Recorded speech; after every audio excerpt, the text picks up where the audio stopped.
Tila hindi sang-ayon ang social media personality na si Rendon Labrador sa pagtakbo ng content creator na si Diwata sa darating na 2025 elections.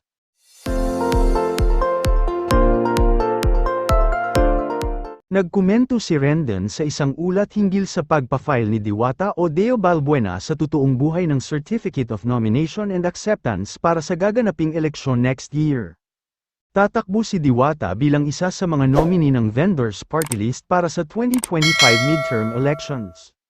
Sa panayam ng media kay Diwata, sinabi nito na ang Vendors Party List ay ang grupong magtatanggol at lalaban para sa karapatan at seguridad ng lahat ng mga Filipinong nagtitinda na hindi naririnig ng pamahalaan ang mga hinaing.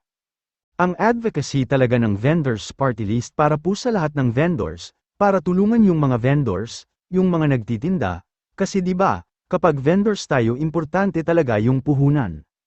Hindi kasi makakapagtinda kapag wala kang puhunan. Isa pa yan sa mga advokasya na dapat naming gawin pag binigyan kami ng pagkakataon para makaupo dyan sa pwesto, sabi pa ni Diwata.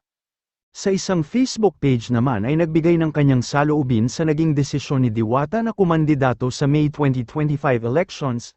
Baka akala ni Diwata magluluto at magtitinde lang siya ng pares, pakitanong nga kung alam niya yung pinapasok niya, nag-aalala ako para sa kanya.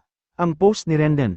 Narito naman ang ilan sa mga reaksyon ng mga netizen sa pagtakbo ni Diwata.